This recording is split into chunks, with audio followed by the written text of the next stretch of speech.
Hey everybody, welcome to Do You Believe on Paranormal Zone TV. Thanks everyone so much for joining us tonight. All those of you who may be new to the show, if you would please subscribe to my channel, I'd really appreciate it. And don't forget, after the show, if you like my show, please give it a like. Tonight my guest is William Jevning.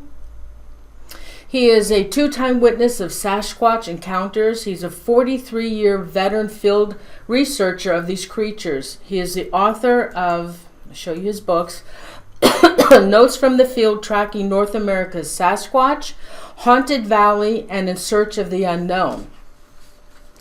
William's recent project was a participant in the History Channel show America's Book of Secrets and the mystery of Bigfoot. Excuse me. William has been on numerous podcasts and radio shows. So with that, everyone, let's welcome William to the show. William, thank you so much for joining me tonight. Hi, Norene. Thanks for having me on. Oh, it's my pleasure. Now, William, you have encountered Sasquatch 2 times. And That's right. Right. So would you please tell the viewers what happened, how this all came about? Well, before the first encounter, almost 2 years before, when I was 14, back in 1972, we didn't know what Bigfoot was, and never heard of it. And, of course, in those days, it wasn't as widespread as it was later on. So in the middle of December that year, a friend had come over to spend the weekend, and there was snow on the ground, so it was kind of boring around our farm. There wasn't much to do outside, so we decided to go to another of our friend's house about a mile away.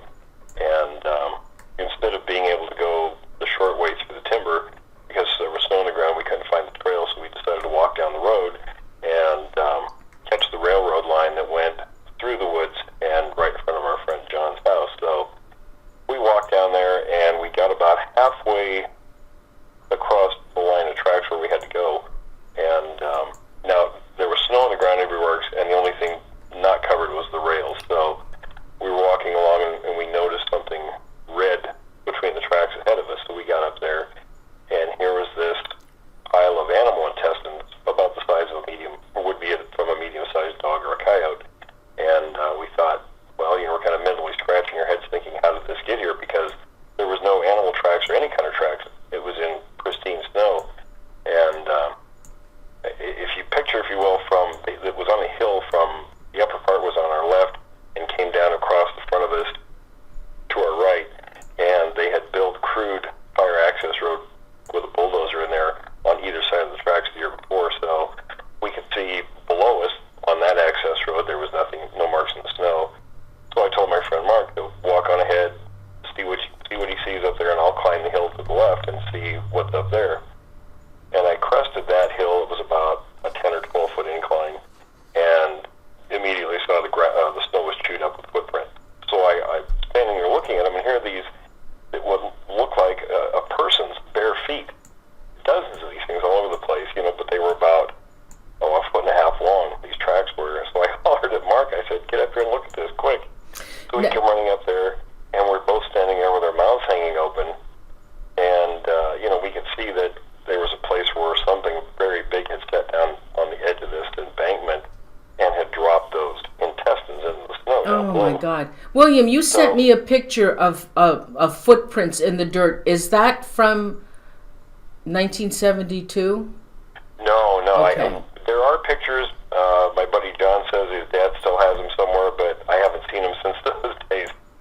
Well, you sent me a picture on Facebook of some footprints, and I was just wondering if those were them. No, those are much more recent prints. Okay, so continue with your story, please. Thank you. So it was very, very cold that morning. It was in the teens, and it sort of dawned on me that the intestines weren't frozen yet. So I said, whatever did this is right here close by. So that scared us, and we took off running. And we get up to my friend John's house. We're both pounding on the front door and just, beside ourselves. And he answered the door, and he had a couple younger sisters and brothers. So here were all these kids in pandemonium in the living room. And William, can I ask you? The room, and he says, boys, settle down. What's going on? So we told him what we saw. And he grabbed a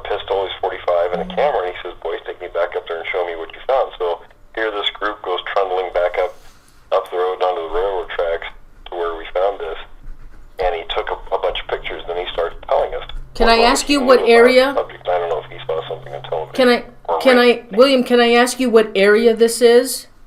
Yeah, this was in an area about 7 miles south of Puyallup, Washington. Oh, up in Washington State? Right. Okay.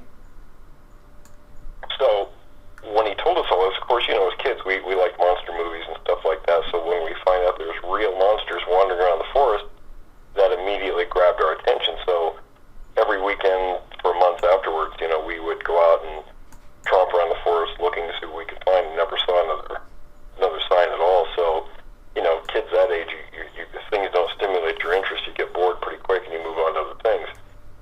And so we didn't think much about it until it must have been around October. It was in the fall of 1974, right as it was getting dark. One evening, my dog was just going crazy, barking at the nearest tree line near the barn. And my dad always told me we saw multiple times skunks and raccoons, all kinds of animals, wildlife that would come in the yard. And he said, if anything comes in the yard, shoot it, because they might have rabies and might want the dog or the cats to get bitten. So I figured, okay, it's one of these things. So I went and grabbed a .22 and a couple of bullets and grabbed the dog and said, go get him. And he ran out to the tree line ahead of me. And when he got there, he froze. He was just like a block of ice with his ears up. And I thought, well, how come he's not going in the woods? Because he always cased everything. And I got about halfway to where he was, and he wheeled around and come running at top speed past me and back to the house, and he jumped up on the porch and he sat there shivering. And I thought, what the heck is this dog doing? I've never seen him act like this. So I walked up to the tree line where he was standing, and I could hear something inside moving in the leaves. And I thought, well, okay, maybe it was a porcupine. He'd gotten a mouthful of quills 2 times. I thought maybe he learned his lesson finally, so I chambered around in there, and the fur limbs were hanging fairly low towards the ground in that spot. So I had to hold the rifle with one hand, and my other arm I pushed him aside, kind of pushed my way through into a clearing. There was a big, really old maple tree inside of the fir trees that lined that pasture. And of course the leaves were off the ground that time of the year, and with the light fading as it was, I could still see fairly well in there. I mean, it wasn't dark, but with all the heavy shadows, they were kind of a weird lighting situation. And I walked through there into this opening, and about 15 feet in front of me was this massive creature standing there, and it was moving the leaves with its right foot. And of course, when it saw me, it stopped moving and just stood there motionless, and I could see it staring at me. Mm-hmm. And I just, in a split second, of course, millions of things go through your mind. Thought, oh my God, what is this? It's a holy cow moment. Only I think I used other words, but what did you think you were going to? It dawned on me. I thought, oh well, that must be what made the tracks we found, back in 1972. So, and as I'm thinking this, very quickly, I thought, well, I've only got a .22, and this thing is, 4 to 5 feet across the shoulders, around 8 feet tall, probably 800 pounds or so. And there's no way a .22 is going to do anything to something that big. I hunted with my dad, so I was pretty knowledgeable, even at that age, about what would and wouldn't take an animal down based on their size. Oh my God, William, did you think you were going to hunt this thing that you saw, or this Bigfoot? Did you think you were going to be able to hunt it? Well, not at that time. I was just thinking, trying to gauge what my options were. And I thought, well, it's way too big for anything a .22 is going to do. So I thought, well, okay, maybe if I shoot in the air, it'll scare it off. So I fired in the air. And then I heard this noise to my right rear, so I kind of turned my head just a little bit so I could, move my eyes to see while keeping an eye on this thing in front of me. And I see another one come walking out from behind some brush. And it walks over and stands next to the first one. And it was slightly smaller, I'd say about a head shorter, 200 or 300 pounds lighter. And it had kind of the same look on its eyes. And I thought, crap, it's time to do what the dog did. I took off running, just knowing they're going to be on my heels any second. But thank God they didn't follow me. So we'd been made fun of by our parents, me and. Okay, let me back up. Hold on for a second. Finding the footprints in William. 1972, so I didn't say anything to my parents. William, I called. I want to ask you a question. Okay. When you saw, so you came in, and there was 2 of them. A second one showed up. Right. Do you have a description of them?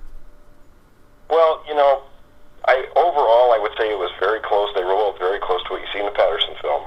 Um, in the lighting, facial details, things that people always want to know that, but I have to say, with that lighting, the way the lighting was, because it was heavy timber, and there was only kind of, I wouldn't even say shafts of light at that time of day, because it was, when it gets to be right before dark, when the sun's down, but it's still light, it was kind of that conditions.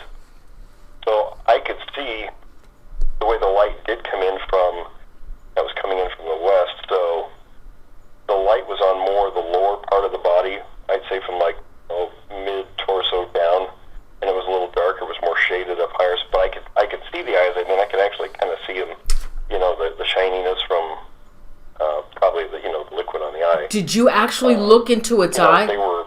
Did you actually look in? Kind of I wouldn't say pointed head, but more of a gorilla type head. Mm-hmm. Both of them. You could tell the little one the smaller one was almost a carbon copy. The big one. The hair wasn't very neat looking like you see in the Patterson film. These both had kind of, I'd say the hair was probably 5-6 inches long, and it was kind of dirty and matted. There was stuff in it, debris from the forest, and I could picture. I saw that very clearly with the feet, because I guess that's what was moving. It was I saw that right foot, and I can still picture this moment. How the hair came down on the foot. The skin color between the toes was kind of a grayish color, and of course the feet were dirty, and the nails were very dirty looking. Oh, really? Were you looking at this creature in the eyes? I did, yeah. You looked him in the eyes? I heard you're not supposed to do that. Well, that's what my Indian friends have told me. They say it's bad luck. Yeah. So, the fact that I got away in one piece was pretty good luck. Oh my God! So you were looking at him, he was looking at you, but you were standing still, and the Bigfoot stood still. He didn't do anything. He didn't try to come after you. And then the second one comes along, smaller than the first one. Mm-hmm. I think it was a juvenile. And what did it do when it came up to the bigger one? Did it just stand there? It walked over and stood very close to the first one, kind of on its left side, in front of its arm. I mean, it was almost like, thinking back on it, I kind of have the impression now that maybe it was, not very well experienced around people. So it seemed to be very close to the adult. Okay, what color fur did he have again? It was a little bit mixed, I would say. It was mostly dark brown, but there was a little, strands here and there. I could see a black, and there were lighter colored strands in the adult. The other one was mostly dark brown, but like I said, it was a little on that darker side, with the more shading and stuff. So it could have had the same coloration as the first one, but it was a mixed color. It wasn't uniform. And how tall would you say it was? The first one or the second one? Both of them, the first one and the second one. Well, the first one, I was pretty good at, because I was raised on a farm and hunted and fished with my dad and family friends, so I was pretty knowledgeable about animals, and sizes and weights, things like that. I helped him butcher and do a lot of that sort of thing. It was at least 2 feet taller than me, so I'm guessing somewhere around, 8 feet, maybe a little more. The adult, the other one was about a head shorter than that one, so, which would have been a head taller than me anyway. How broad were they? Well, the big one was 4 to 5 feet across the shoulders, from the chest, front to back, I would say close to 3 feet thick. They were massive. Oh my God. I mean, like I said, I've hunted elk. I've almost been run over by elk a couple of times. And these things were huge. Now, the smaller one, did it have the same characteristics as the bigger one? It looked just like the bigger one. Okay. And have you ever seen a female? I haven't, no, but I've investigated cases where, in fact, one the family was watching the female. I told them there was a female with the others that were in the area we found tracks of and had sightings of, and they were on the phone to me at 11 o'clock one night. There was a female in their yard. It did show up, not under the light. So, but I haven't seen one myself. I've seen a total of 3 of these creatures, and they were all males. And is there a difference in their looks between the female and the male? Well, you're going to get some weight distribution features that are a little different. Just like in humans, where the center of gravity in a human is in the upper part of the body, upper chest area, shoulders, and in the female it's lower, and more towards the hips. But and you can kind of see that with the Patterson film with the female, of course, with the breasts and the weight difference. So do you believe that was a female? Absolutely, yeah. I have to ask you another question. What do you think of the Patterson video? That's the real thing. Okay, and how can you determine that is the real thing? Well, there's a number of ways. I mean, of course, having known the original investigators of this topic personally for many years, like for instance, Rene Hinden, he told me he was a longtime friend, and he said after Patterson got the film, he spent the next 20 years trying to prove that it was fake. And he said, in the end, I couldn't do it. And of course, Bill Munns, who was made suits for Hollywood for, like Swamp Thing. He built a suit for Swamp Thing and some things like that. He's a very, very knowledgeable person. Did some work with the Patterson film a few years back, and he talked in that about how when they can make some very convincing suits, but the joints of the suit have to line up with the human joints. They can't. I mean, they can make limbs longer and things like that, but for it to operate properly, the joints still have to line up. And he showed how, in comparison with a human, that the joints don't line up at all, which is exactly with Sasquatch anatomy, the way they're put together, they're not like us at all when it comes to anatomical configuration. The legs and the arms are different in proportion than ours are. So then in your 43 years of research on Bigfoot, dissecting the Patterson video, was that a part of your research?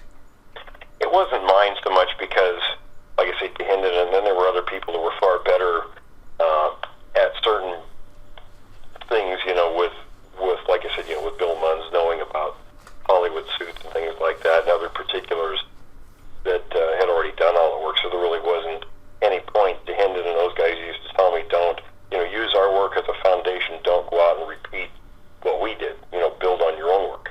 Mm-hmm. Now, you had a second encounter, a sighting in 1988 as well. And right, yeah, that was what I call that one the Goldilocks sighting. That's the one everybody wants to have, where they're not very close to it. It's just far enough away, and there's like a barrier in between, so it can't, come back at them or anything. I had moved to Southwest Washington in late '86, and my girlfriend at the time, we were sitting around talking one night, and she says, it's great that you spend so much time, with me and the kids, but don't you have a hobby that you'd like to do for yourself? And I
and was thinking how beautiful the water was. It was kind of a beautiful green color, and reminded me of fishing up at Mount Rainier when I was a kid.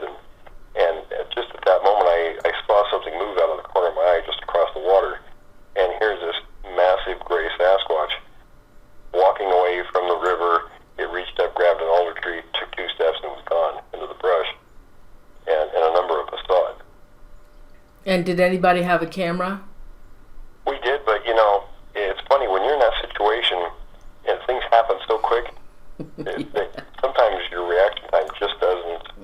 I have a funny story. A friend of mine were up here in Northern California about 10 years ago, and we've been talking about really needing to be on task, always having a camera in our hands, ready to go. And we were heading back to our camp one night about 1 o'clock in the morning, and this little year-old black bear come racing out in front of the vehicle. And it was, I guess, it just caught us off guard so much. He was there for a few seconds, then he darted off in the brush, and I said, well, some Sasquatch hunters we both have cameras in our hands, and neither one of us got pictures. Oh. So I said we'd be in real good shape if one of these things walked out in front of us out here.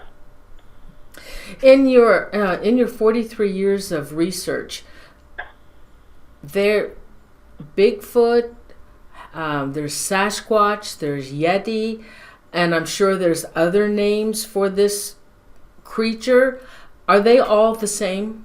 Are they one and all?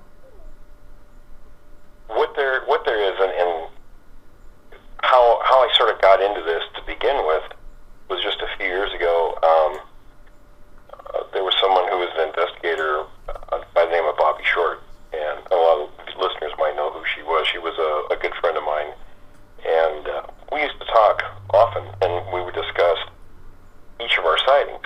And she would always say, well, hers looked much more human, and 3 that I saw, none of them looked human. I would never make that mistake.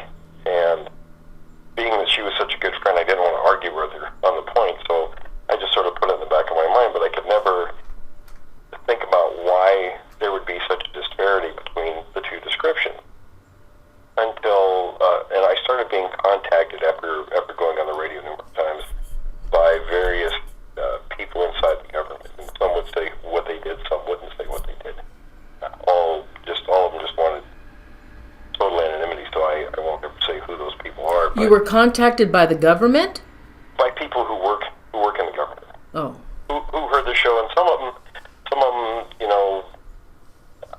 I guess I don't really want to say too much because it'll give away who they are, but there were certain things that they had in common with me that made them more likely to contact me than anybody else. And that's really the most I can say about that without giving away identities. Some were totally anonymous. They wouldn't say anything about what they did. But they had information that was that I could verify. And one of those persons actually told me about the fact that there were 4 types of these creatures. And there are actually two major groups with 2 subspecies in each group. 4? Well, can you just when it gets complicated enough, I throw a monkey wrench in it. Can you explain that to the viewers? Yeah, and I don't really have any particular names or grand titles or anything. I call them, one is species group A, the other one's species group B. In species group A, you have what do we call it? What I call a type 1. That's what you see in the Patterson film. That's what the 3 types that I've seen out in the wild. Type 4 is in that same group, and they're distinguishable by their teeth, basically, because, like with the Patterson Sasquatch, it had just, squared teeth, basically, like ours, but much larger. Now, how did they know the Patterson video had that Sasquatch had square teeth? Right, well, because Bob Gimlin told me that he saw the teeth. He was actually closer than Roger Patterson who was filming to the creature. Oh. He told me he could see, the look, of course, it gave him was not a very friendly look. He saw its teeth, its tongue, said that the hair color was actually a little lighter than it looked in the film. So, then when these descriptions of Sasquatch, Bigfoot, whatever, to put them in a category or a type, you have to know what their teeth looks like. That's one feature. Another one is because there are physical differences, and it's hard to describe. I should have sent you. There was that everybody I've talked to when they, and I'll explain that when I talk about type 2s, they say it looks almost identical to what they saw, which is quite a bit different actually than the type 1. But the type 1 and 4 are in species group A, and type 2 and 3 are in species group B. And the type 4 is, it's very similar to the type 1, but they're smaller. And their face would have a lot less hair on them, where the other type is quite a bit of hair. Just a little bit of the nose and around the eyes are not covered, but which again is why it was difficult for me to describe a whole lot in the lighting conditions, because it was covered with hair a great deal. I mean, I can tell you the shape of the head and, heavy brow ridge, big eyes, deep set, things like that, but, as far as a lot of minute details, I couldn't see it because of hair color and light conditions. But the type 4s are more proportionate in their limbs, closer to humans, so I guess for a lack of a better term, you might say that something like that might be more Neanderthal-like, Then we have species group B, the type 2s and type 3s. The type 2s have very large canines, and they will move on all fours as much as they do on two legs. And they're a little homelier group, than a little more vicious looking. Their behavior is definitely more aggressive than the other types. And the type 3 is what people often will call a dogman, and that has more of an ape-like protruding face, more like a baboon. And I think that's where they mistakenly call it. They think it's a snout, so they call it a dogman. The dogman, I've heard that before. There's a Linda Gottfried that searches out for that dogman. Now, would the dogman be a smaller species of the Bigfoot, or that's just the name? All three of them are. The only one that's smaller is the type 4. The other three are all large. Oh, wow. So then, with these different categories, and because they have different teeth, are they each category a different color? No, the color ranges are all. I mean, there's everything. The cinnamon brown is the most predominant color reported, but also black, brown, the gray or white Is are not uncommon. I don't think the hair color really makes that much difference. And I think a lot of the different groupings, they're not real far. I don't think they're real far removed from one another. But like even with people living in different geographical areas, will evolve into something slightly different than, say, the same species in another area. Right. Like with humans, we get different types of racial groups around the world because of different environments we live in. So that makes sense. That makes sense to me. These guys is very similar.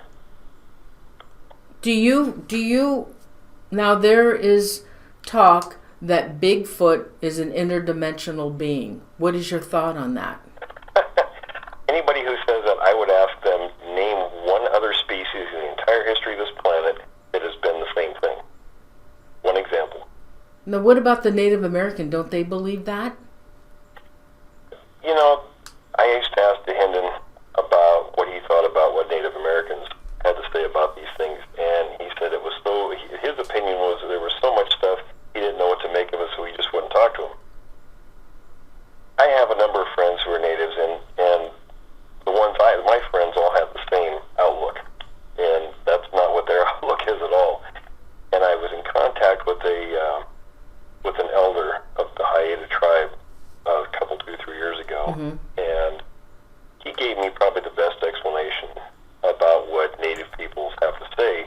And he said it's all dependent on a tribe, a group, a band, a family, or even an individual's experience. And that's why there's so many different views. It'll depend on what their experience is.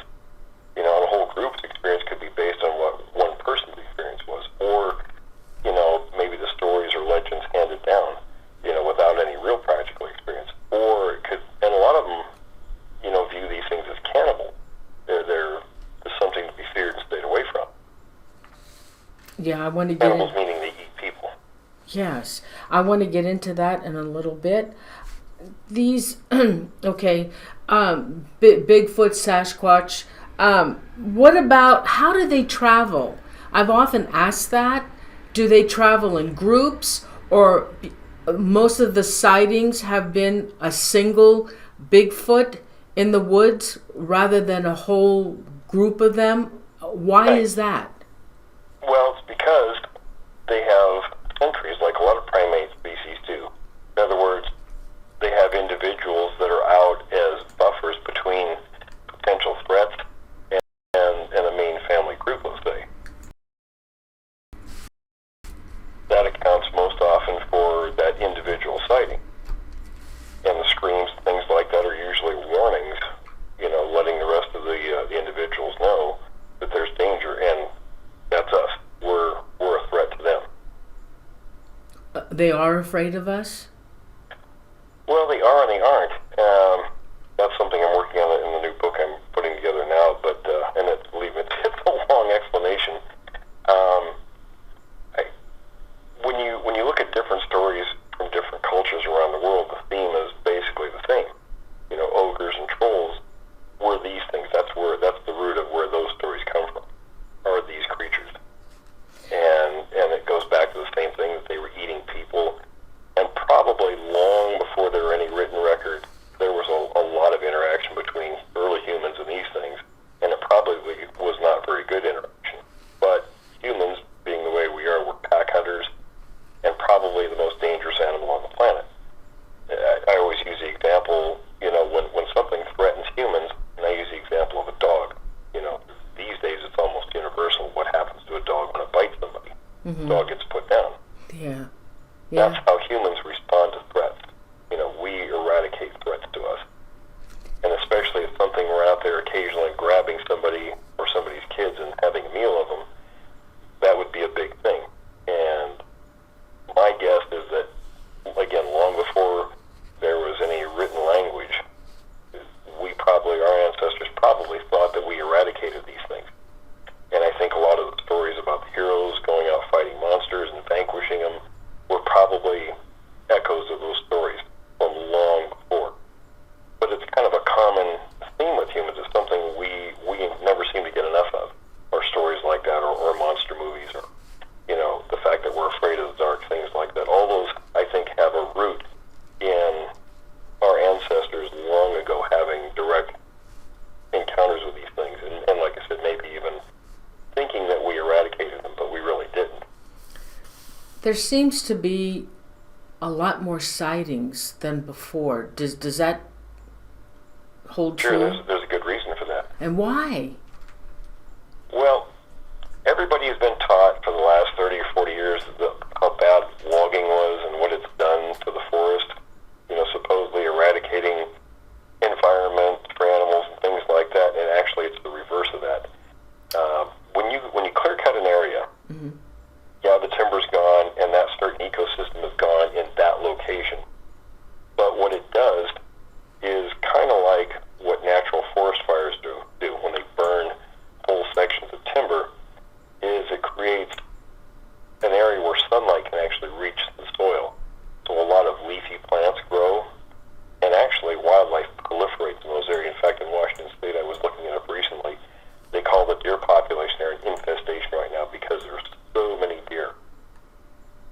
So what's happened, probably since the 60s and 70s when logging was happening a lot, all those areas have grown up, all this vegetation, all the wildlife has increased. There's a lot more Sasquatches now than there used to be. And people are out there more too, so with the combination of those things, you're going to get a lot more sightings taking place. And do they have a certain smell? When you had when they were right in front of you, did they have an odor? No, and I talked about that with the old timers too, and they said, if you were to look at, say, every 10, you might get 1 out of every 7 to 10 encounters where somebody mentioned the smell. Most oftentimes you don't. And it could be like with gorillas and other primates that have scent glands, or when they're excited, they excrete an odor. And I think that's what happens with these things. Most often they don't, but when they get excited or something happens,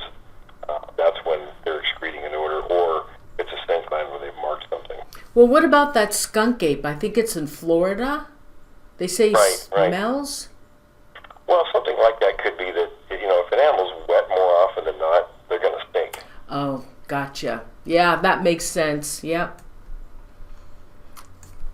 You have sent me some pictures. Viewers, William has submitted some pictures for us to look at, and we also have 2 audio tapes that I'm going to play.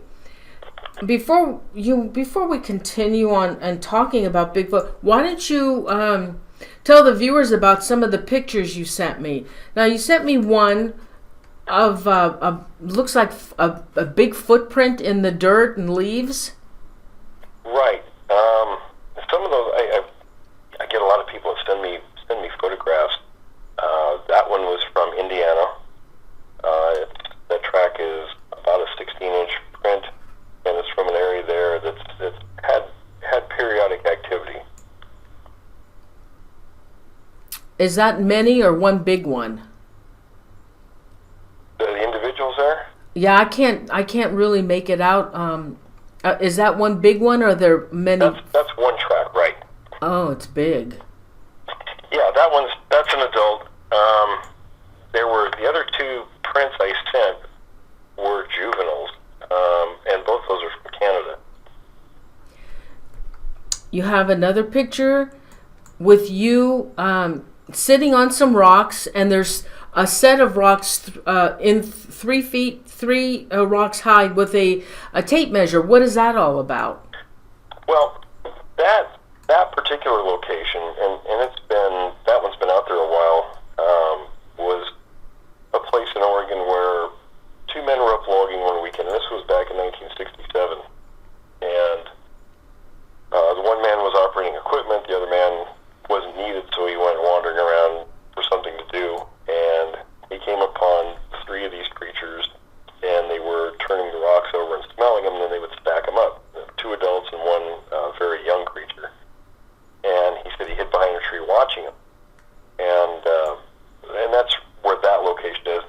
And I talked again to Hendon and Green, and we discussed that particular site. And Hendon told me that he had investigated places in Washington and Oregon that only he knew about, where he found 8 other sites similar to that one.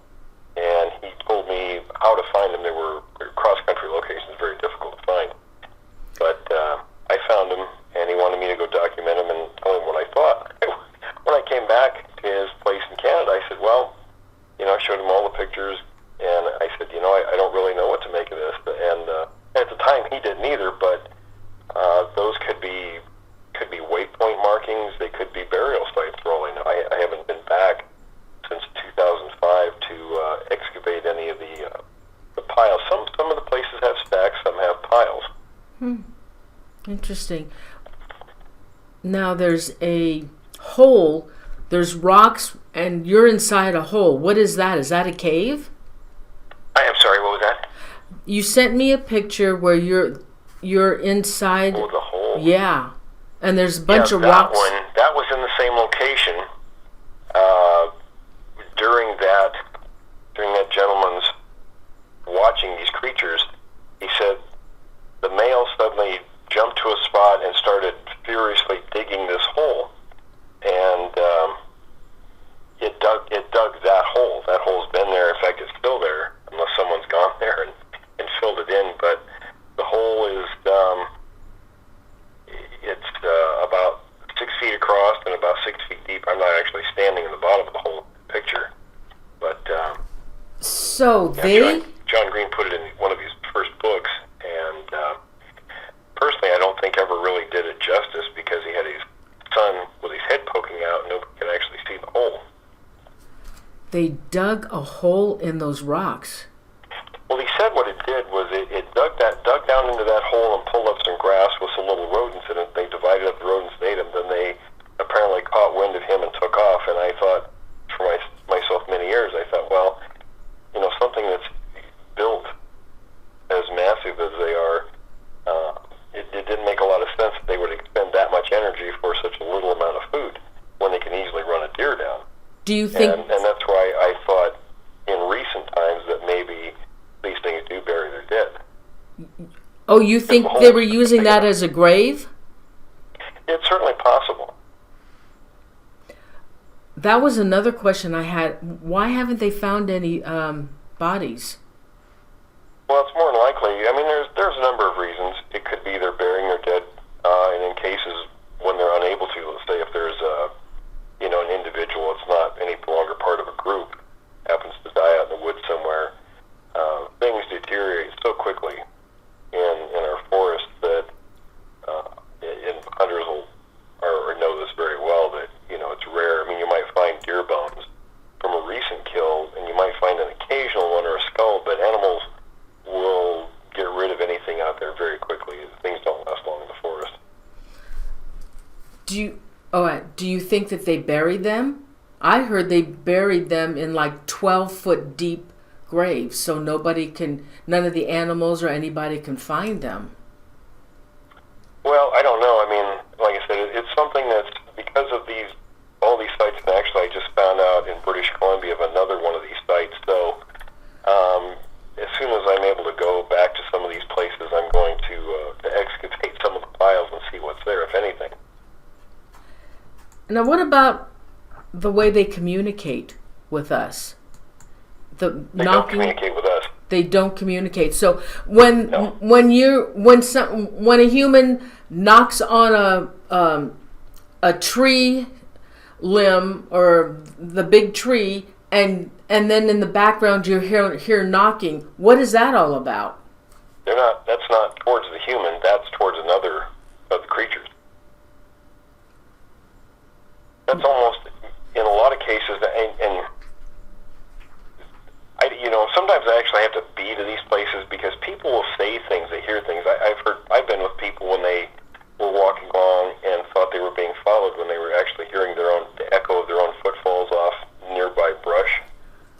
So some of this stuff I'm not real convinced about with this knocking, but almost in every case, and some of this stuff because I have this inside information, that comes from these folks who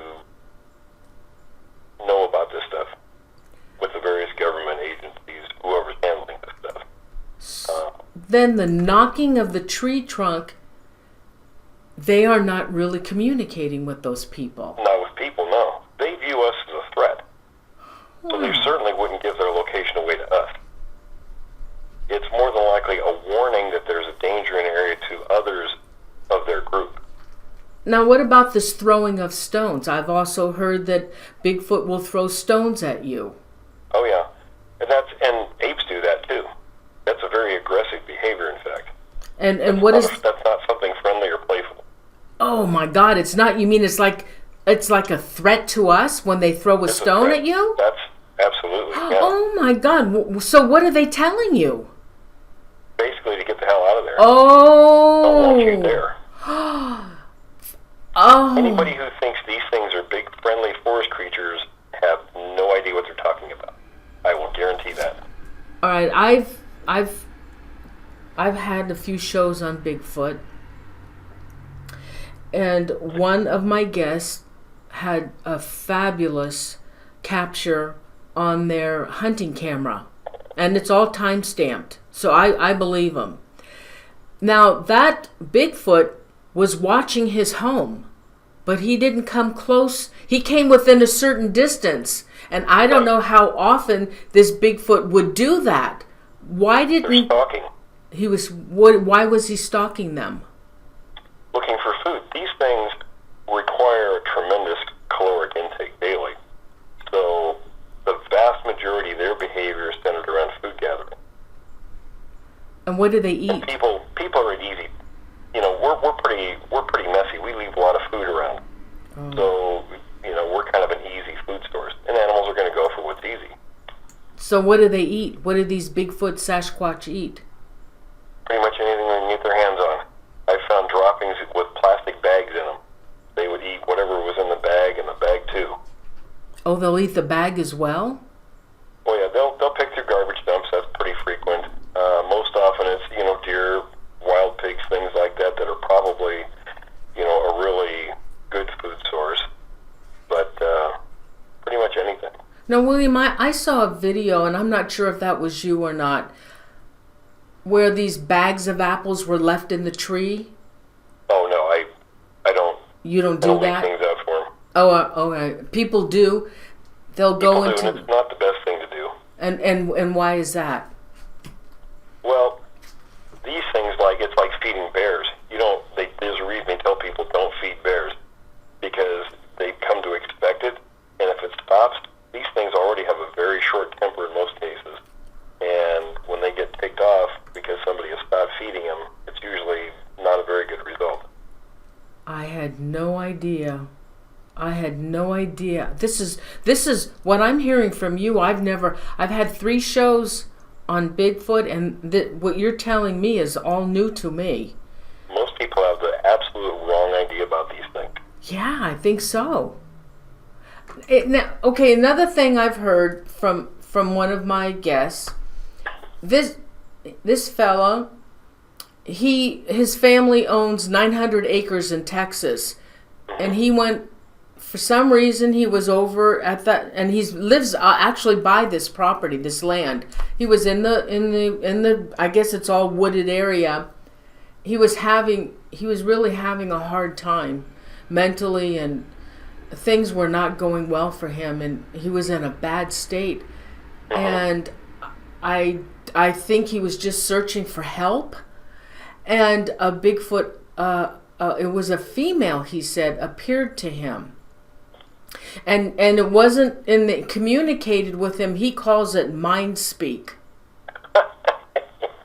Again, that's one of those situations, name one other species that can do that in the entire history of the planet. I've heard that before too, that they telepathically communicate with you. That's all baloney. No. Well, again, think of anything on the planet that can do that. There isn't anything. But William, maybe... I think that's wishful thinking. But William, okay, like I said, you've been researching this for 43 years, and you've probably been in contact with many other people who are also researching. You've never heard that before? Oh, I've heard it. And the people that you spoke to in all these years, have they ever come across that? Or did it happen to them? Ones, no. Really?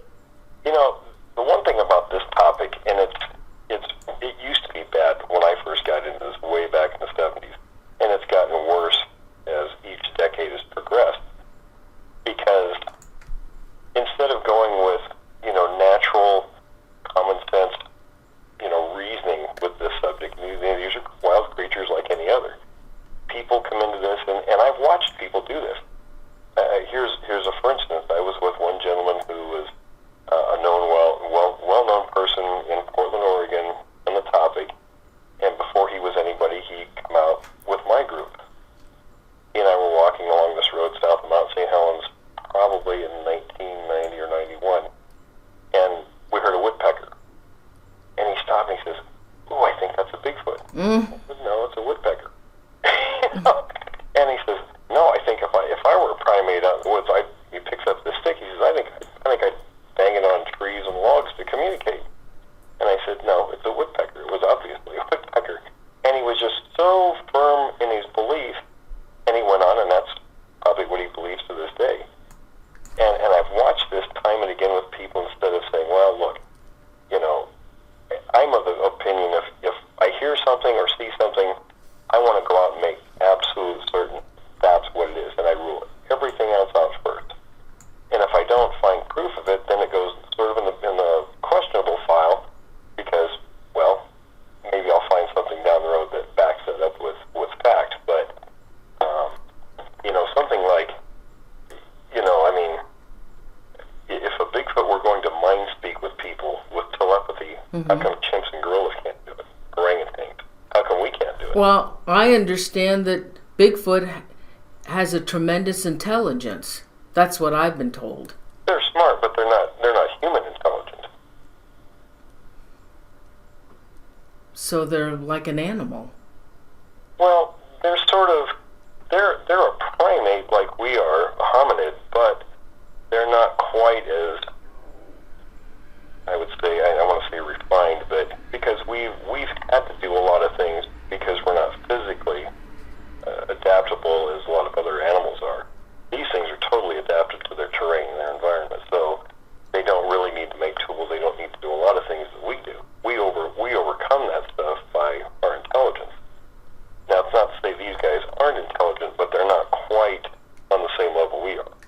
Now, what about reproduction? They've been around for so long.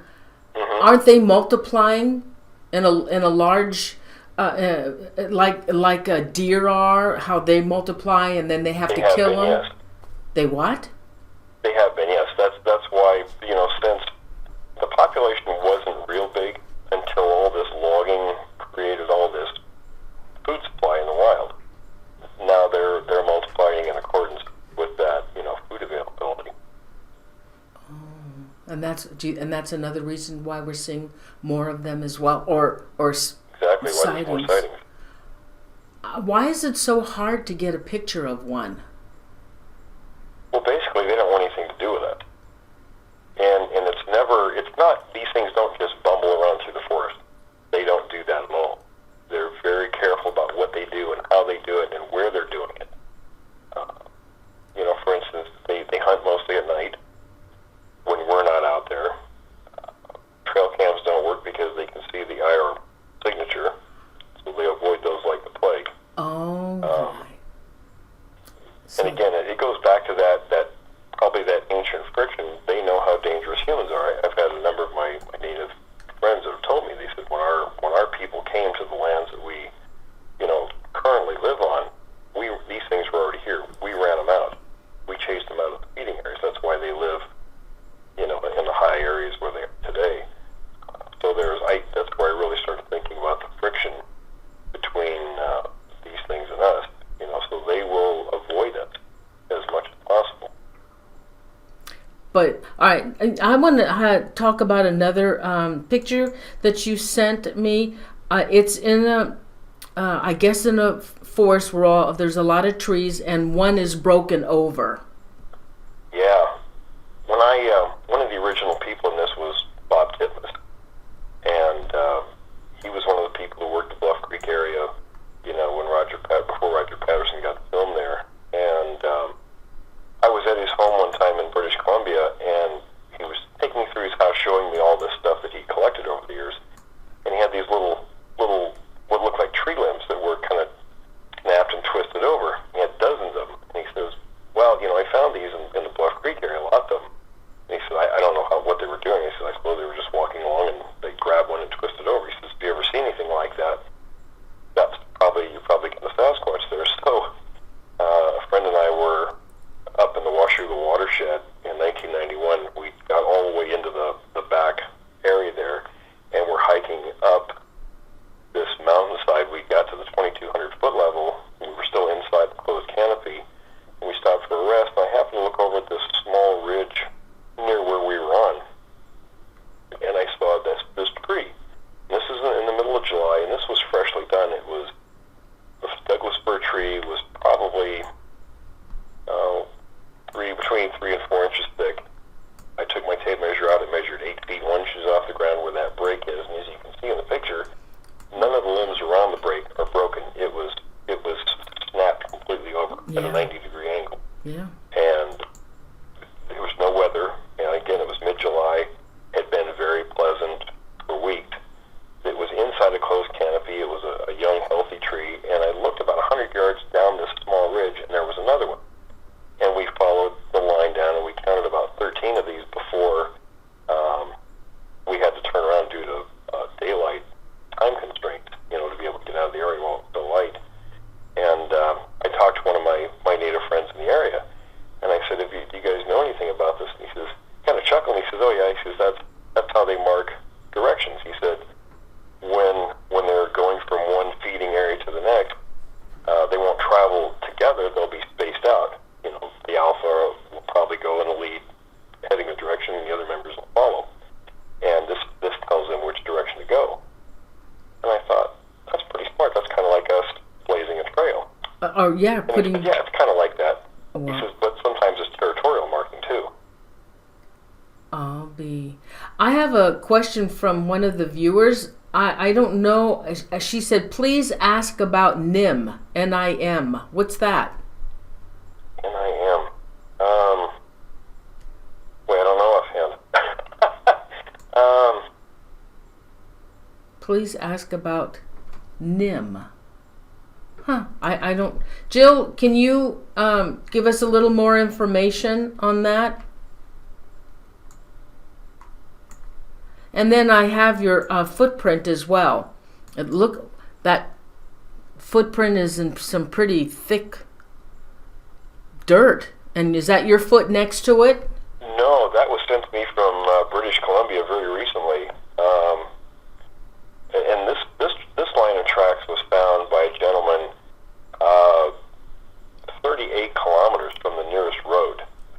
He works for a company where they have to fly in. They do exploration work for gas and oil, so they fly him into these very, very remote areas. And he actually was fishing one afternoon and happened to hear a whistle. And he looked over to see where the whistle came from because it sounded like a person whistling.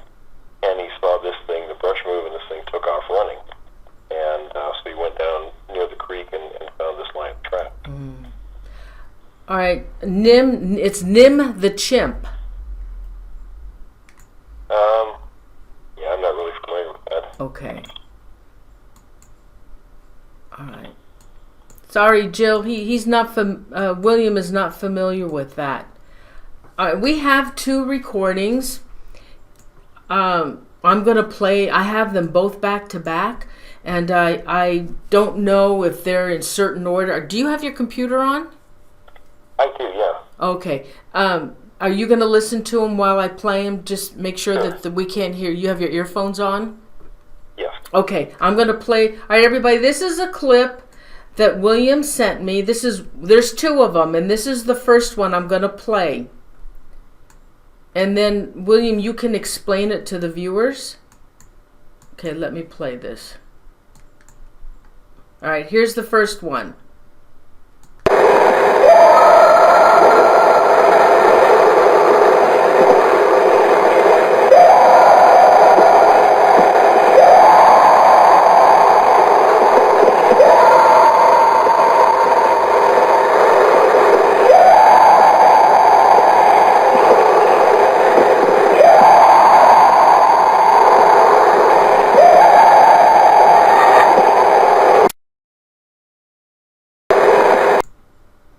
So, William, what was that all about? You know, I didn't hear that. So what went on in that one? There would have had some talking in it. I don't know because I can't hear it. Only the viewers can. Well, one of those, I think one of them was from Snohomish, Washington, in the early mid-70s. And it was recorded from a porch of a home. And the other one I want to say was from, I think it was from the Deschutes National Forest. I have a few of these. They're not really marked well, so. All right, I'll play the next one. Okay, I have another audio clip that William sent me, so I'm going to play that one for you right now.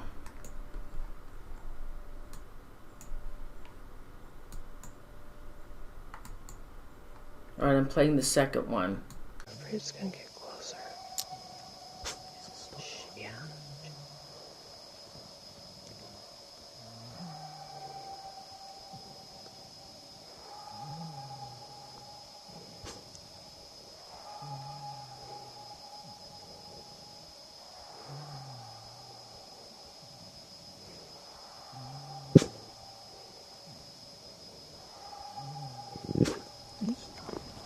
Just Sadie.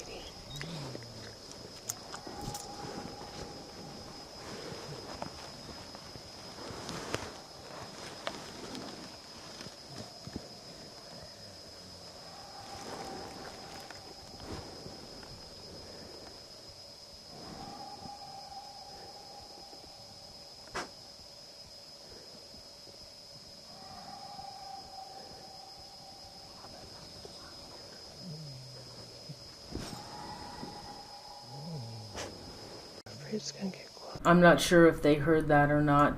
It was. If not that, the recording the sound is, it's almost identical to the other audio, only you can tell it's at a great distance where it's being recorded. And like I said, I know it was on an Indian reservation, but I can't remember which one offhand. Okay. Like I said, I want to say it was near the Deschutes Forest, but I don't remember offhand exactly. But the key thing was, like I said, because of the spatial distance and the time frames, because that one was only a few years ago, the other one was back in the early 70s, 1974, I think. And I've heard other recordings too, and the sound is very, very similar, but Sasquatches make a wide variety of noises. Can we talk about now, or I want to ask you, what involvement do they have, or any, with this whole topic?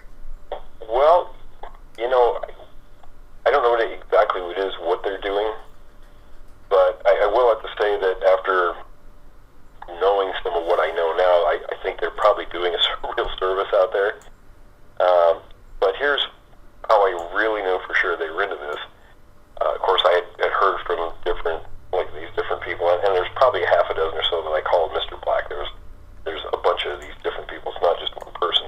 Mr. Black? And nobody knows who they are. I know there's a few people out there who think they do, but they don't know who they are. Is that like the Men in Black? No, it was just a nickname that got put on the first person we were discussing on a show, and it sort of stuck. So, but I have a friend that's a police officer in the Southwest, and he contacted me and he told me that he got called out on a call one evening by an elderly couple, and apparently something had smashed in the window in their kitchen, and the gentleman went to the front door and went out, and here was this thing there, and it took a swipe at him and almost got him.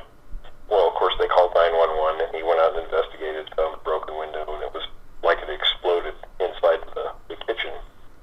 And he left there and found about a dozen or 15 pit bulls that were kept by somebody, and they'd all been torn to pieces.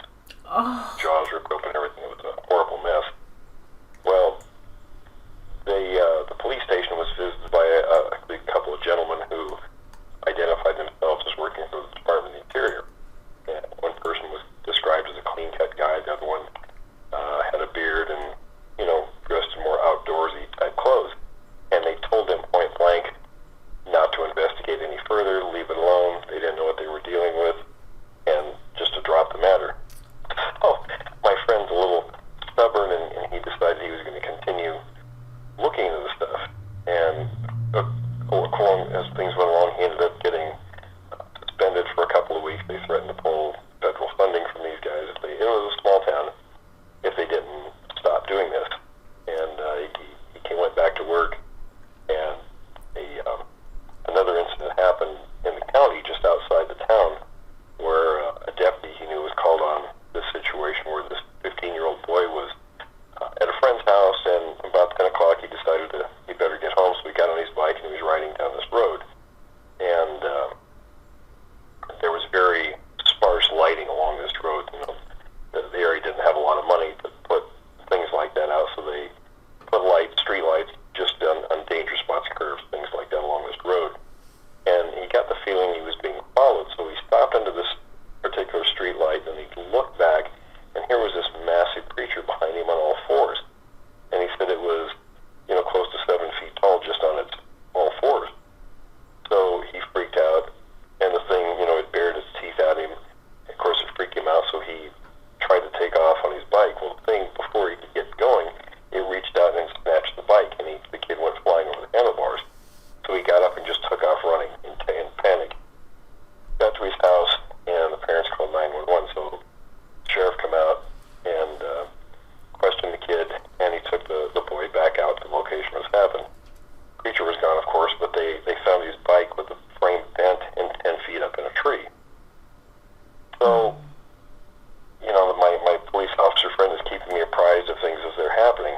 So him and the deputy decide they're going to go out one evening in a cruiser to where this happened to this boy.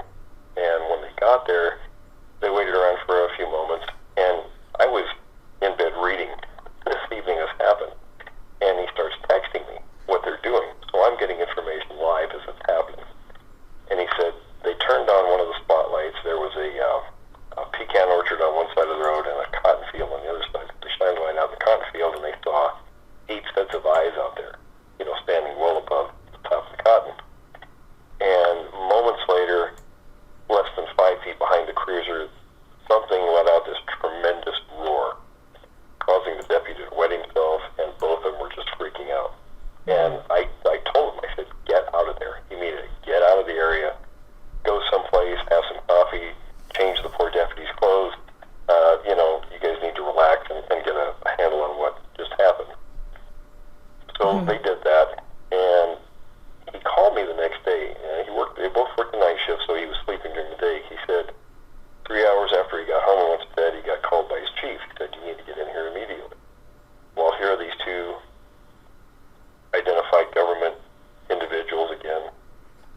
You know, I don't know. Are you familiar at all with the Dyatlov Pass incident in Russia, where the 9 students?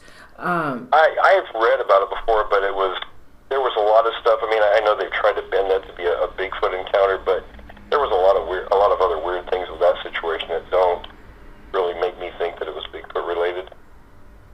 Are you familiar with the way the students were killed? Somewhat, yeah. Some had broken ribs, and all their injuries were not visible. They had no signs except for the deterioration of some of the bodies. There was no reason for their body to deteriorate to the extent that it had done, but some of the ones that were still intact, they showed no signs of injury, but yet their skulls were cracked, and their ribs were broken, and like if they had been in a really terrible car accident. What a big... Yeah, that almost sounds like some kind of technology rather than, I mean, if a Sasquatch had done that, they would have torn them apart and eaten them. Okay. I can tell you that. Okay, I was just wondering that.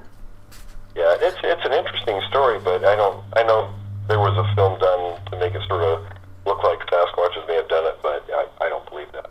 Well, I also read at that time when I had done a show on the Dyatlov Pass incident that our government was involved with the Russian government on capturing a Yeti, and then the day that the students started, those 9 students started off on their trek to the Ural Mountains, that contract with Russia was canceled. It was no longer in effect.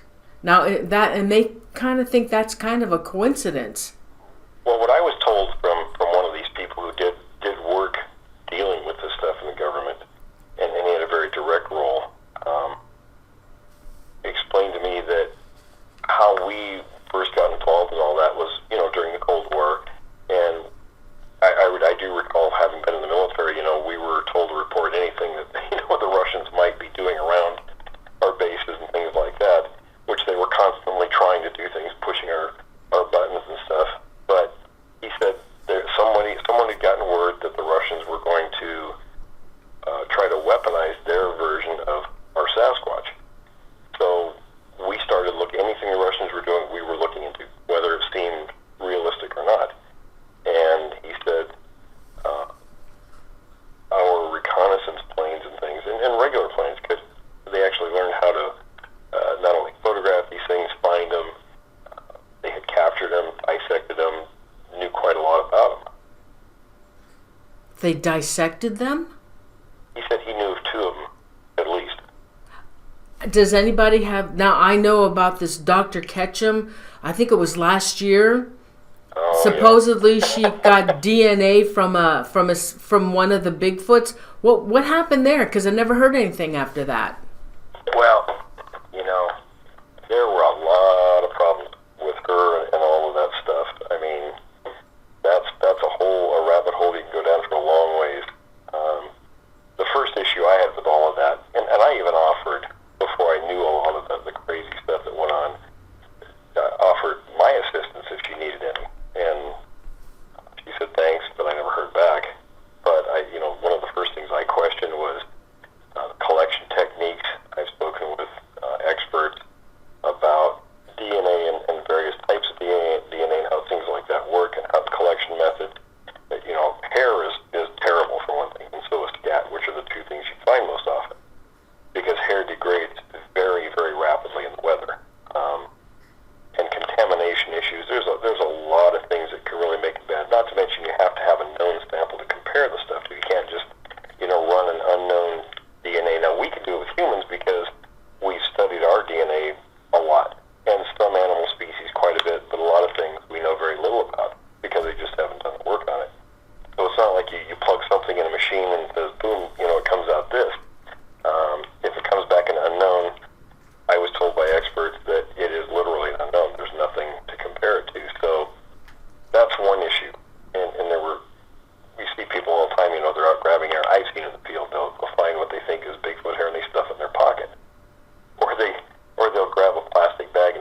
Yes. And do you think that's ever going to happen, William?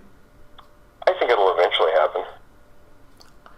So why can't they get the fur? Why? I mean, with all you guys researching, you've been doing this for 43 years. You and God knows how many other people. How come nobody can get fur from the Bigfoot?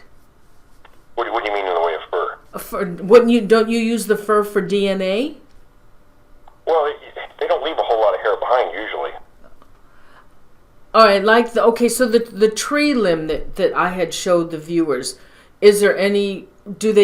Could they have possibly left something on that tree limb? They obviously had to bend it over. I have found hair on trees a number of times, but like I said, I was when I wrote notes in the field, I was talking to a DNA expert in Edmonton, and he explained, especially with hair, he says, how fast it degrades. Oh. If an animal loses something on a tree, within moments it starts degrading. So if you find something hours or days later, it's basically worthless DNA-wise. So then what would you use for DNA?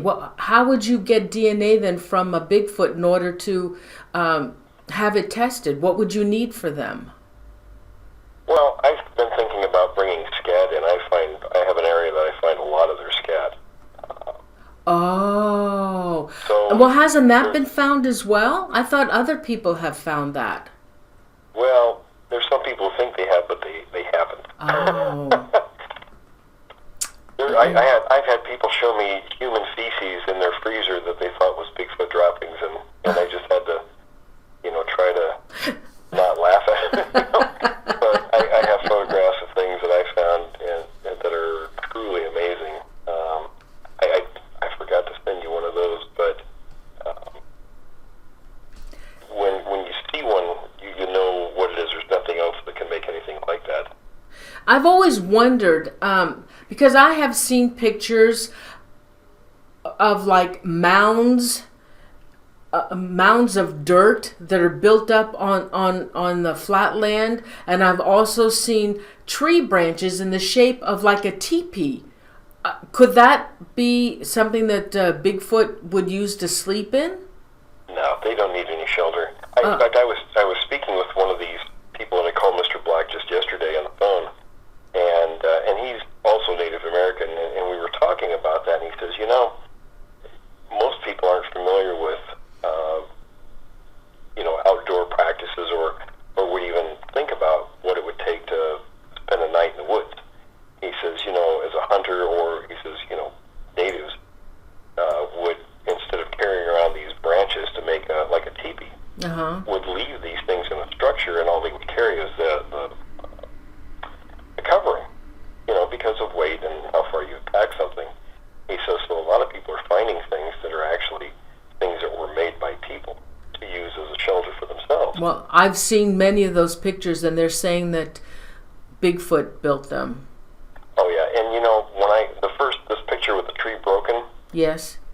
I was very hesitant about publishing that, because I knew as soon as I put that out there, all this stuff would come out. Everybody would be seeing Bigfoot in every broken tree or stacked tree out there.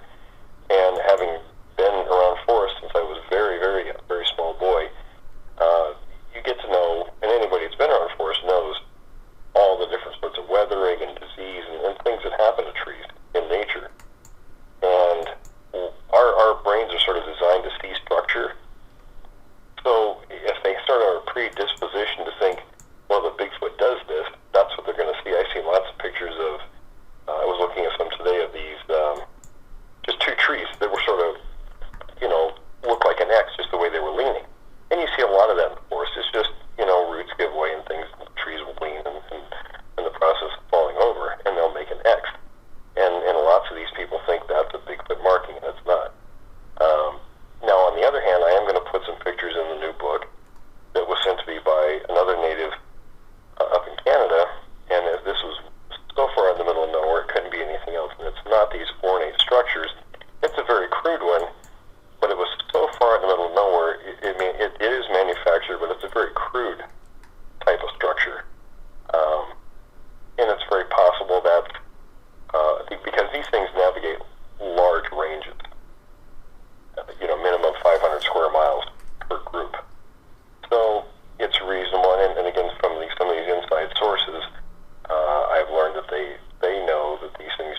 have a question from a viewer. Oh gosh. Oh god. Would it be used to break up body lines? But I don't know. Would you understand that question? What was that again? Would it be used to break up body lines? Body line. Body lines. Lines. I'm not. I don't understand that question. Yeah, I'm not sure what they're getting at with that. David, can you retype your question?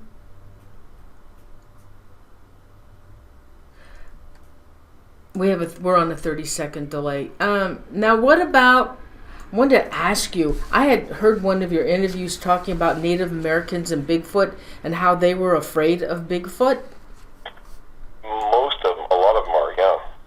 A Native American is afraid of Bigfoot? Oh, a lot of them are, yeah. I didn't know that. For instance, like the Quinault tribe, they have 5 different names for them, and all of them mean something like cannibal, or it's often that you see that more often than anything, where and if nothing else, they just say, we leave them alone, they leave us alone. But most often, it's not the friendly. You see there's a few that say, well, I consider them the big brother and that kind of stuff. I would suggest that particular group doesn't have a great deal of experience with them. It's more, myths and legends, things like that, where some of the groups, and a lot of them, have these names. I have dozens and dozens of different names, and almost, I'd say the vast majority of them are very negative connotations. I didn't know that. In fact, one of the common things is that, they always said, the Indians were told never to go out at night and never in the valleys. I always thought they kind of worshiped Bigfoot. I had no idea that they were afraid of them. Oh yeah. Now, there's always going to be some who say they don't, but, when you go researching through the various tribes, you see the common theme. All right, the question, the teepee structure would be used to break up the body line. Harder to see them? Oh, like camouflage. Yeah, I guess that's what it is. No, I think I found places, and in fact, I discovered that one of the behaviors is ambush, being an ambush predator, and it's a simple equation, food-wise. I mean, you want to have less energy expenditure and more energy intake. So, if you can be an ambush predator occasionally, like big cats, for instance, you can conserve that energy, and when prey comes along, use a quick burst to get your meal, so you still maintain that equation, the energy intake over energy lost. So, but where they make those places are sort of natural. They manufacture anything, they're pretty good at finding, and there's plenty of places. When other animals do the same thing, they'll find locations that are hidden, near game trails or something. I have. Oh yes, P. Singer. I was going to ask William that, and I'll ask him now. Has there been any UFO sightings, to your knowledge, in the area where you've seen Bigfoot?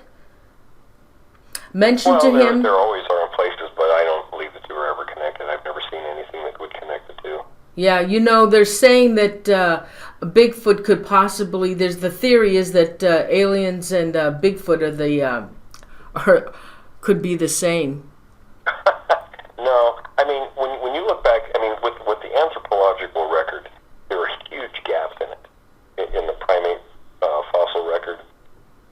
So when there are things like the Gigantopithecus that was, grew up to around 12 feet tall and 1,000 pounds, and probably walked upright.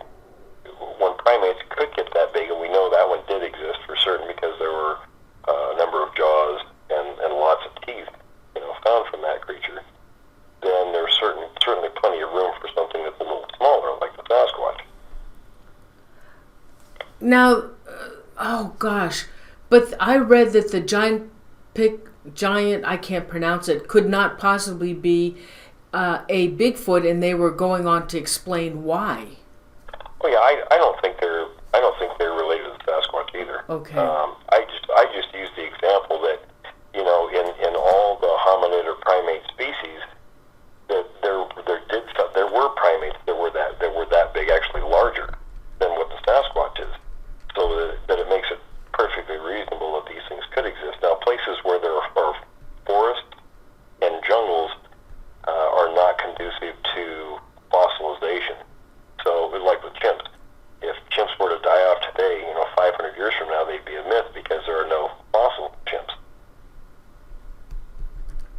Okay, what about that fake body that Rick Dyer came up with? One of his many fakes. Oh, he has more than one? Oh, yeah. Well, that guy he was the hoaxer. I can't remember what year it was. I want to say 2008 in Georgia, where they had a gorilla suit and a freezer. Oh, yeah. Yeah. That was him, too. Yeah. William, I don't quite understand why some people have to come out. I mean, don't they think they're going to get caught? Come on. Well, the guy made a lot of money doing that, too, unfortunately. I mean, I feel sorry for the people that paid for that. Oh, he did? I heard that was around $100,000. Oh, my gosh. Now, I don't know how accurate that is, but I read it. I think I read that online somewhere. And it probably is. I mean, it's a shame that ought to be illegal, fooling people like that. But, there's people out there, I always say, understanding the topic of Bigfoot, 50% of it is understanding human psychology. Because people come along and do just the most outlandish things in this topic. And that's a lot of the reason that the general public don't want anything to do with it. What about, okay, one other thing I want to ask you. Missing people. Now, there's talk about Bigfoot kidnapping humans. What do you know about that? Well, I know that came about in public because of David Paulides' books, but of course he never says that it's Bigfoot doing it. People sort of infer that, and there's some other issues with that. But from what I know, there are a very large portion of missing people that actually are taken by these things. They are? And it probably has a lot to do with why the government is involved in it. Oh my God, wait a minute, William. Tell me, Bigfoot is actually kidnapping humans? Well, it has happened, yes. And again, it goes back to when you look at not just the Native Americans, with this outlook about, basically staying away from these things, they're cannibals. There are other cultures in the past that have written very similar things, in their histories and mythologies. And I think those mythologies, we like to think they're artsy stories, but I think there probably were stories handed down from generation to generation about things that their ancestors knew that really happened with these things in humans. Why would they? So, and it's very reasonable. I mean, chimps eat a lot more meat than previously thought. A lot of new studies showing it. And they eat other primates. They eat other monkeys. So it's not unreasonable that these things needing a very high calorie intake a day, and we're talking, when you calculate what humans need, and especially for just the average person needs around 2,000 calories a day. Bodybuilders probably twice that. Now these things are living in an environment, and you consider all the circumstances of their daily survival, more than likely need somewhere in the neighborhood of 10 to 15,000 calories a day to survive. So they would. So they're going to, and I've had natives tell me that these things are always eating, always hungry. And it would make sense if you have that high caloric need, you're going to be eating constantly. So, okay, so these sightings, and they all come from a national forest where probably Bigfoot is in because of the trees and I guess the water nearby. So Right. if somebody is hiking all by themselves, they would be a perfect target for a Bigfoot. It's an opportunistic meal, certainly. Wow. I I also, always tell people don't ever go alone. I mean, not just for these things, but there are a lot more cougars these days. There's a lot more everything out there. And a lone person, especially, and you have to look back. People, we have a certain perception of ourselves today, how we are and where we're going as a species. But to understand people, you sort of have to go back, say, 10 or 20,000 years and look at how we got to be top of the heap. We're nothing like what our ancestors were. They were, I would guess, very, not just intelligent. I think it's only half the equation about where we got where we are. I think they were also extremely vicious. I think they were very efficient killers. And up until just a few decades ago, and animals still are afraid of humans. They see a human, the first reaction is to run. Oh, Well, there's yeah. a reason for Oh, yeah. I think the scientists say we're responsible for the, extinction of some species during the Ice Age. Well, animals aren't stupid. They know what's dangerous killer. And I think when you add that in with dealing with these things, when our ancestors were dealing with them, there was probably a little of that stuff going on both sides. Absolutely. We have a question from a viewer. However, you already covered this in the beginning, but this viewer came in late. Could you just go over this a little bit? He wants to know your thoughts on being as many as 4 different types of Bigfoot, and earlier this was talked about, but can you just go over a little bit for this viewer that just popped in? Sure. Yeah, from what I was told, now this is by someone who had been involved with the government. I don't know if it was a group, not an agency, but a group, where they were dealing directly with this. He said at the time he was involved, they knew of 4 types, and there could be more, but in different parts of the world. But there were 4 types, 2 major species groups, and 2 subgroups in each of those major groups. And what were the subgroups? We didn't talk about that. Well, the subgroups are the types, the 4 types. In species group A, we have type 1 and type 4, and they're the ones that are mostly bipedal, like the Patterson Sasquatch. They don't have large canines; they have teeth more like ours, sort of. And one old story, a little boy saw one in the window and described his teeth like Lincoln logs. They were the square, like human teeth. And then there's the type 4 that's similar to that, but they're smaller, more proportionate in their limbs like humans. Because the Sasquatch has a shorter, from the knee to the ankle is shorter than in humans, and the thigh bone is longer. That's why their walk is different, and their hips are shaped differently and stuff like that. And their forearms are longer while the upper arm is shorter. Where the type 4 is like us, it's much more proportionate, and the face is more devoid of hair.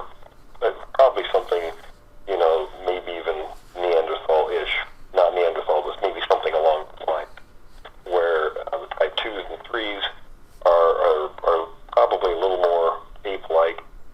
They have large canines, uppers and lowers. Will move on all 4s as often as they do on 2 legs. And then, of course, the type 3 is the one that has the more protruding face, more simian type face. I understand as well that if you really want to communicate with the Bigfoot, that you can go into the forest, you can sit on a log or the ground or whatever, and be real quiet and just think about Bigfoot and try and communicate with it telepathically, and that if they have no fear of you, and if they want to, that they will communicate with you. What do you know about that? Yeah, I think if you go out and sit in a log where there's one around, you're going to be a happy meal.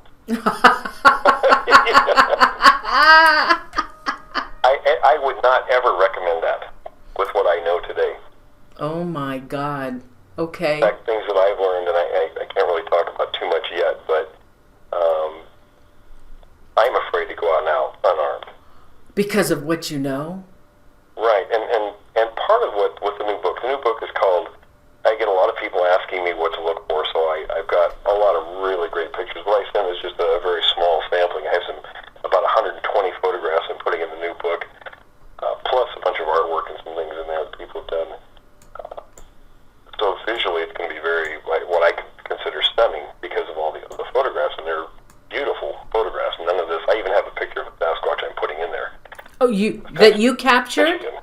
Is it a photograph that you actually captured? No, it was sent to me, and I don't have the backstory, so it's sort of under the category, it's just a photograph of interest for readers to look at.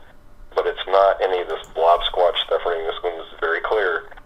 It's going away, so it's the back of the creature, but it doesn't really leave anything to the imagination. So The back of the creature. it is. It's walking away. Yeah. The person who sent it to me was given to her by a couple of friends.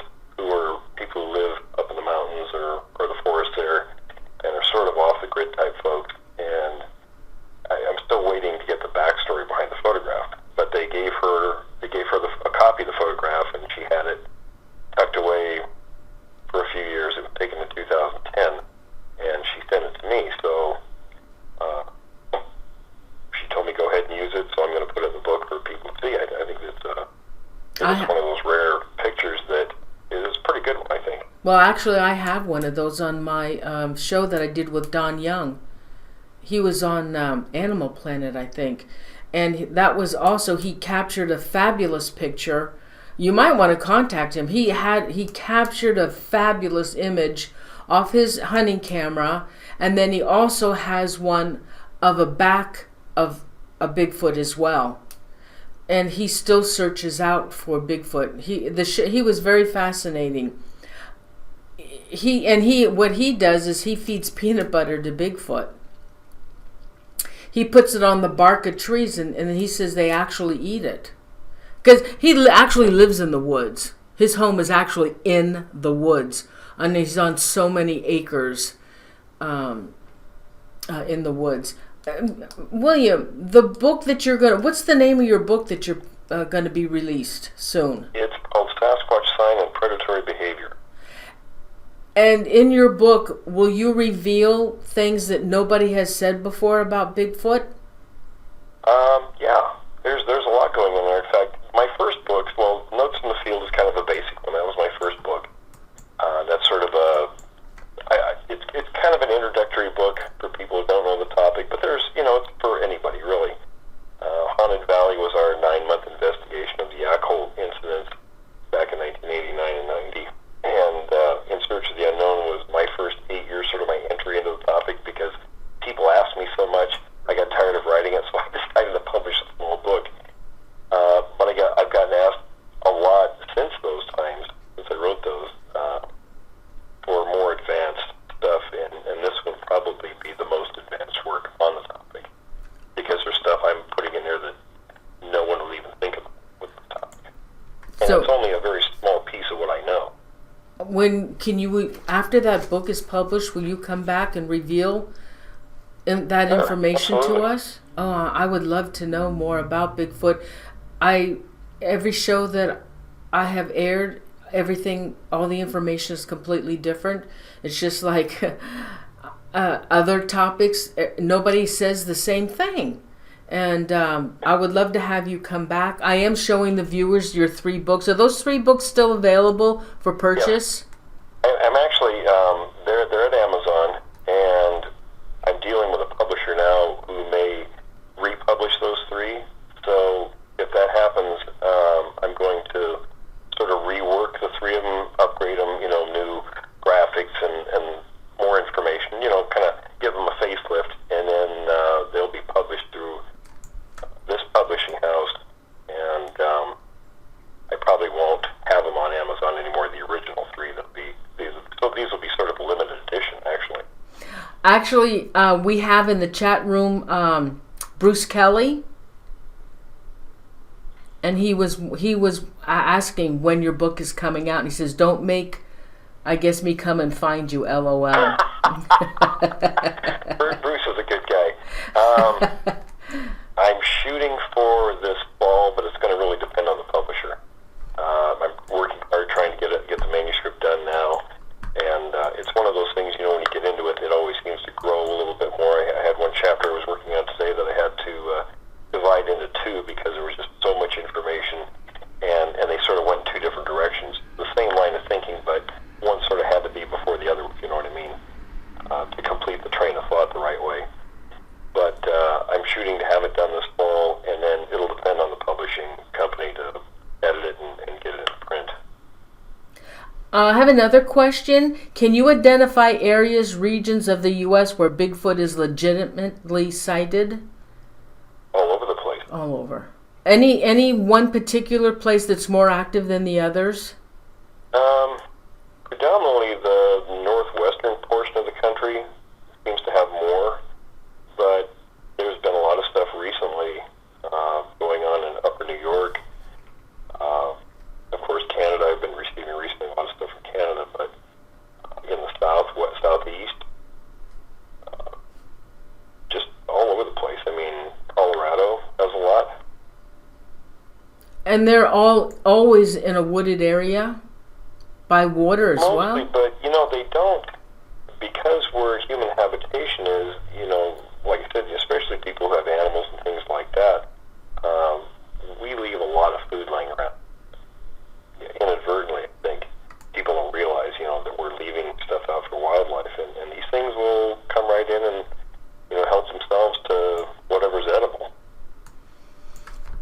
You know, my sister lives in an area that's like really country out there. And at 4:30 every morning, she goes and feeds all these cats. There's like 25 of them on this ranch where she has her horse. And one morning, when she was leaving the ranch, she was driving home, and it's on like a really isolated road. She saw something cross the road. She said it was a big, huge, black animal type thing walking on two legs, and it was crossing the road. And she said, Norene, she said it was huge, because when he crossed the road and went through a home, very few homes are on this road. This home had like a street light, you know. It's one of those lights that go on and off with activity. Oh yeah, and like motion sensor. It was a big, and when this thing walked across, this creature walked across the road, it blocked out the light on that property. She said the thing was huge. It had to have been over 8 feet tall. Now, what would Bigfoot or something like that be doing in an area like that? Because it's not really, it's kind of woodsy, but not really. Looking for food. That's what they're doing 99% of the time. Could they be in an area like that that's like 40 minutes from me? Oh yeah, they're in places. I have been getting reports from people in places I would have never considered before, but knowing what I know from the inside sources, it does happen, yes. Wow. Well, this was really interesting, and I'm when your book is published, please let me know. I would love to have you come back and tell us more. Absolutely. I've showed your books, and now I'm showing your blog spot, how they can get a hold of you or read your information. You keep that up pretty well, don't you? Your blog spot? Yes, I do. Okay. So everybody, this is William's blog spot. It's I've been over there for a couple of days reading his information. Very, very interesting information. Awesome. Anything else you want to add, William, before we go? Not that I can think of at the moment. After doing this for so many years and having so much knowledge, I could sit and talk for hours. Oh, God. So it's like, for me, I never know where to start. It's sort of like it's better for people to ask me questions, and then it's like, oh yeah, hey, I remember that, you know. Well, I surprise myself with the things I forget. Well, you've been doing this for 43 years. Oh, I know. Before we go, is there anything you would like to say to those who do not believe in Bigfoot and they think this is all a joke? Well, I would say, to always look at things with an open mind. And there is so much baloney on this subject out there. Don't go by all the stuff you see, especially on the internet, because there's so much more to this. I mean, there's a ton of evidence, like with the new book I'm putting out, there's a ton of stuff in there. When people say there's no evidence, look at this new book and you'll see there's a lot of evidence. We do have one other question. The question is, why have no truckers ever run down a Bigfoot? They hit every other type of animal. Well, these things are a little smarter. I mean, and now they have been hit. Let's hope so. A guy who smacked into one with a Jeep. He said it wrecked the Jeep. He says, we towed it back to my garage and fixed it, because what were we going to tell the insurance company? All right. Well, William, thank you so much for being on the show. It was a pleasure to have you on the show, and thank you so much. Thank you. Well, thank you for having me. I appreciate it. Oh, you're welcome. Good night, William. Thank you. Good night.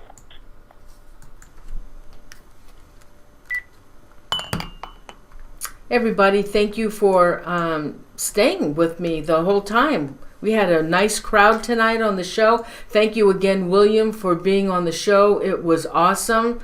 Again, every time we do a show, there's always different information coming up on these topics. And I just love the topic Bigfoot. And so, anyway, thank you, everybody. Do you want me to do some shout-outs? You guys want any shout? Hey, don't forget. Oh, gosh, don't forget. Next Thursday, my show is... Ray Johnson is coming back. He is the haunted detective from Chicago. He's a retired detective. And he has been involved in this unsolved murder of the Grimes sisters. And we're going to talk about that case. Kat, that's the first part. The second part, Kat Angel is going to join us. And she's going to do a remote viewing on this unsolved murder. And Ray Johnson wants to stick around for the second part of that show. He says they've been in contact with psychics and mediums, and they have no real evidence yet on this case, and hoping that Kat can come up with something new to pass on to Ray Johnson, and he does want to stay tuned for this. So that should be a good show. Excuse me. Let's see. September 3rd, no show that week. September 10th, Stephen LaChance is coming on the show. On the September 17th, I have Kelly Lasparatus on the Bigfoot. As you know, a couple of months ago, I had Kiwani Lapsaritis on the show, and his wife also has had encounters in a little different way, though, with Bigfoot, and she wanted to come on the show, and of course, I'm very interested in hearing to what she has to say.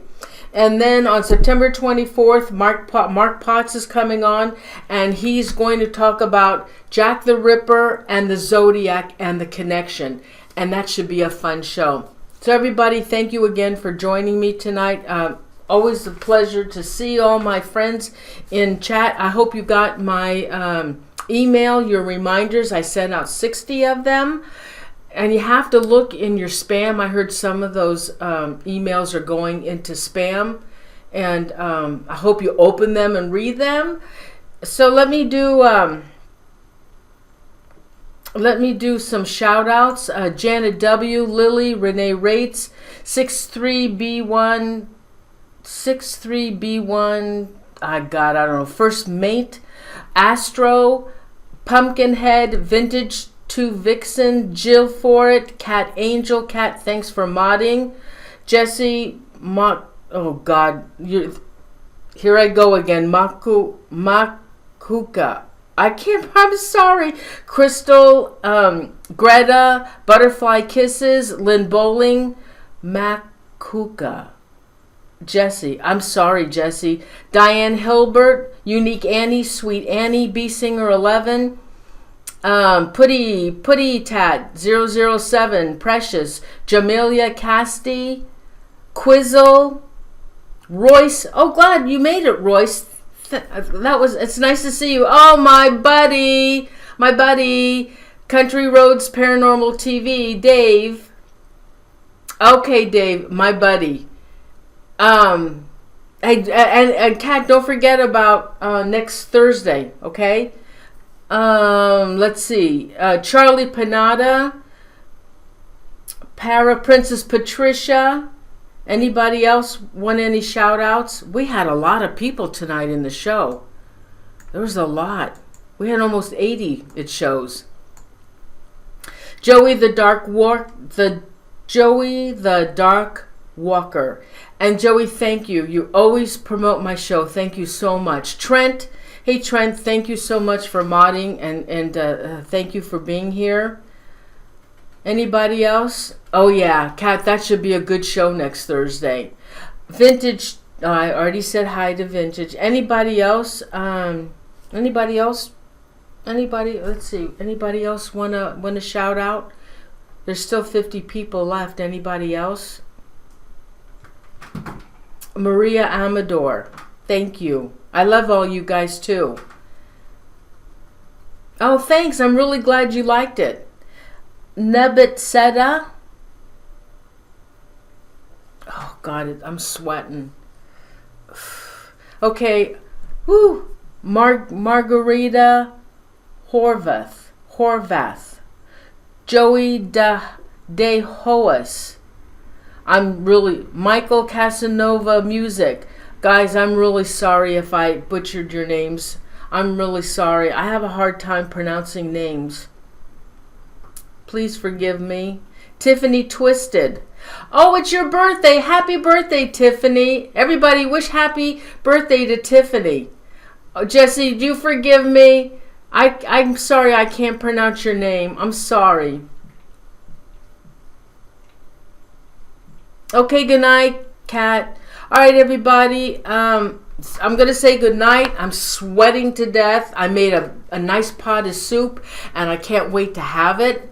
It cooled off a little bit, but it's so hot. Say oh, Putty, happy birthday, honey. Sweet Putty. I've known Putty for years. Also, wish Putty Tat a happy birthday. Oh, sorry, Joe. I'm sorry. You guys have to forgive me, please. David Coffin. Thank you, David. David also always shares my shows, and it's really appreciated. I'm hoping to get my 1 million views. I should be getting them hopefully before the end of the year, and with you guys helping me, my show is going to grow, and it keeps growing. Thank you so much for all your support and always watching my shows. Happy birthday to everybody. Yay. All right, I'm going to go now. I have enough time where I can edit the show. And so I'll see you all next week. Have a wonderful weekend. Have fun.